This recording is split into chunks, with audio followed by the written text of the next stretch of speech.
Bienvenue dans cette nouvelle édition de l'Africa Tonight. Au sommaire, 2 attaques de Boko Haram repoussées au Cameroun. Les assauts ont eu lieu dans l'extrême nord du pays et auraient fait une vingtaine de morts chez les membres du groupe terroriste.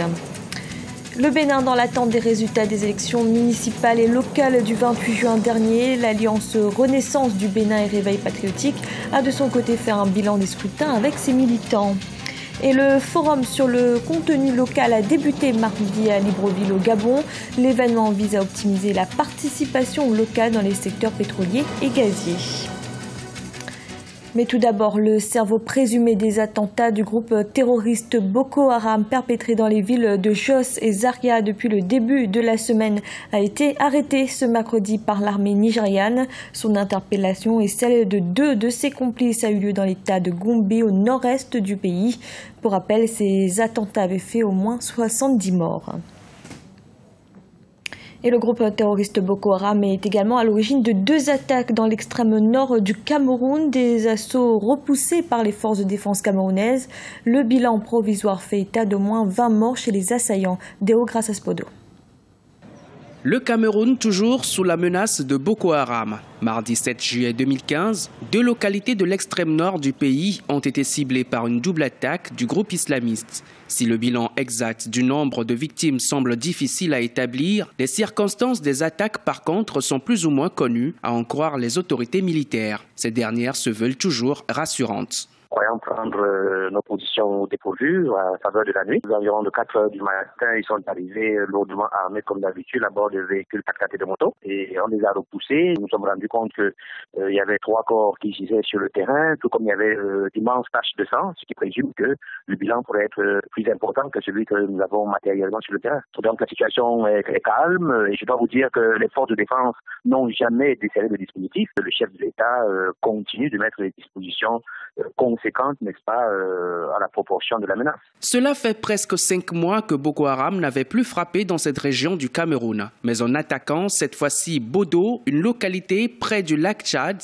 les assaillants auraient essuyé un sérieux revers avec dans leur camp une vingtaine de morts. L'armée camerounaise aurait aussi saisi des armes, des munitions et plusieurs motos. La preuve, selon certains, que la menace du groupe islamiste en perte de vitesse demeure permanente. Ce groupe entend maintenir la pression sur les États du bassin du lac Tchad. Il s'agit pour les dirigeants de Boko Haram de montrer que la question au pouvoir du président Bouhari n'a pas fondamentalement modifié la situation. Aux autorités camerounaises que le groupe va rester une menace permanente. Le groupe avait été affaibli et qu'il lui a fallu un peu de temps pour reconstituer sa capacité de nuisance et de montrer qu'il n'était pas anéanti. Avec pour bilan plusieurs milliers de victimes civiles ces 5 dernières années, les attaques de Boko Haram se sont récemment multipliées. Parmi les pays directement concernés, le Tchad, qui pour sa part a justement opté pour une nouvelle série de mesures. On peut citer notamment l'interdiction du port de voile par les femmes,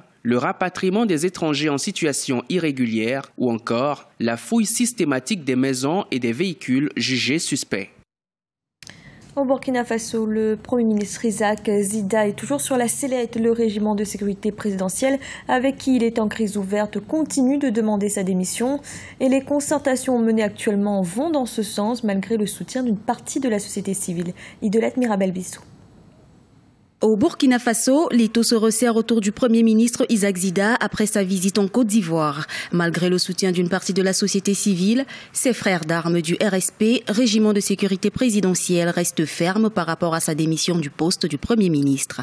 Après la hiérarchie militaire qui a rejoint le RSP, c'est au tour des partisans de l'ancien président Blaise Compaoré d'exiger la démission du Premier ministre Isaac Zida et de son gouvernement. Lors du Conseil des ministres qui s'est tenu ce mercredi, plusieurs sources ont annoncé le départ précipité du Premier ministre pour des raisons non encore confirmées.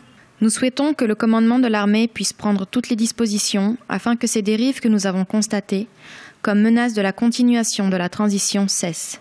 Car en effet, cela fait 3 fois et c'est toujours une même composante qui engendre des équations difficiles. Je suis sûre qu'en toute responsabilité, ils vont s'assumer et travailler surtout à être la solution et non le problème.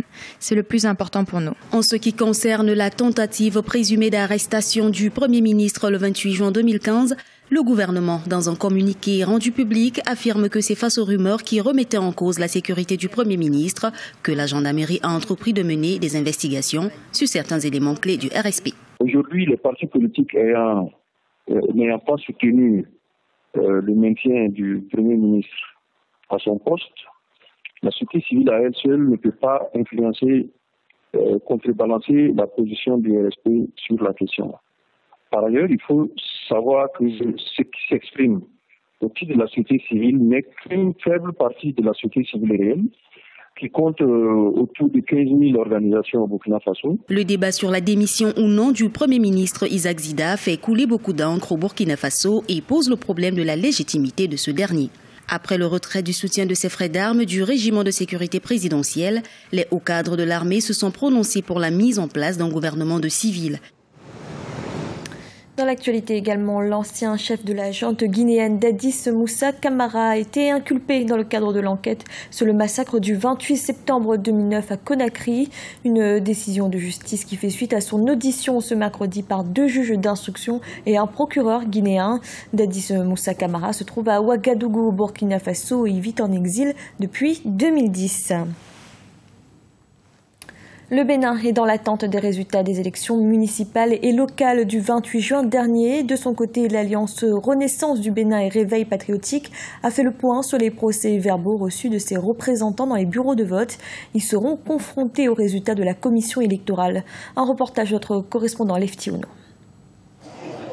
L'Alliance Renaissance du Bénin et Réveil patriotique félicite la Commission électorale nationale autonome Sénat pour l'organisation du scrutin du 28 juin dernier.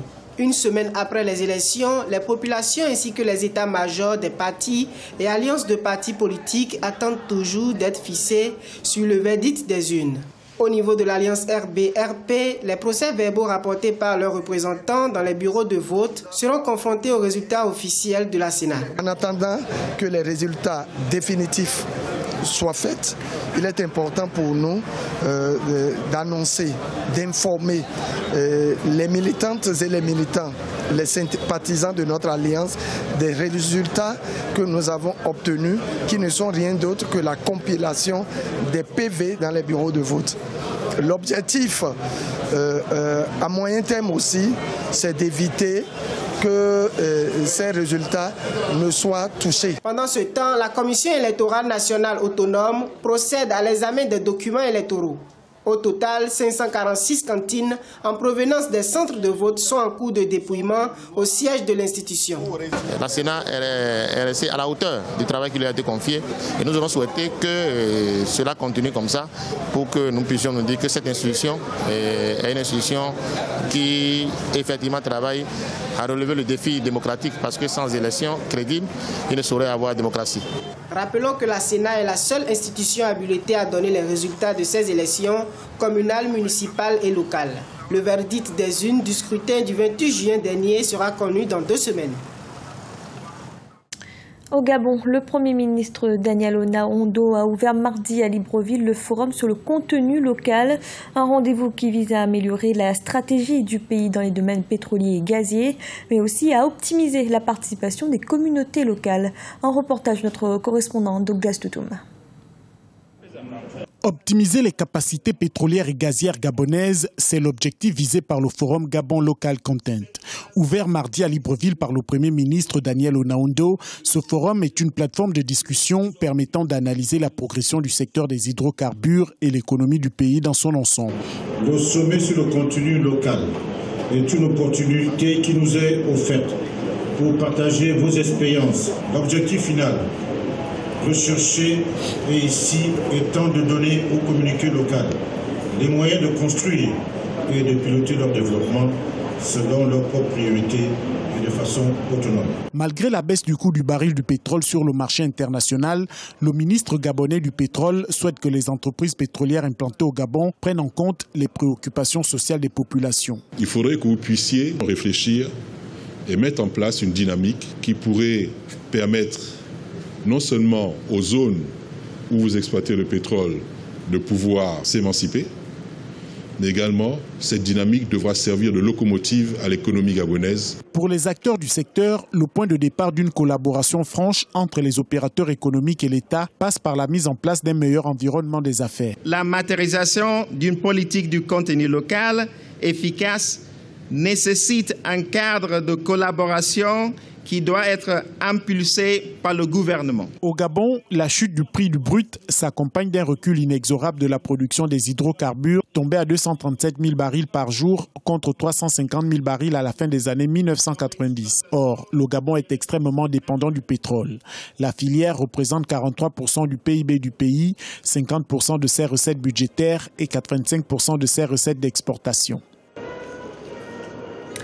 C'était le journal de la rédaction. Merci de l'avoir suivi. Retrouvez dans un instant une nouvelle édition de l'information.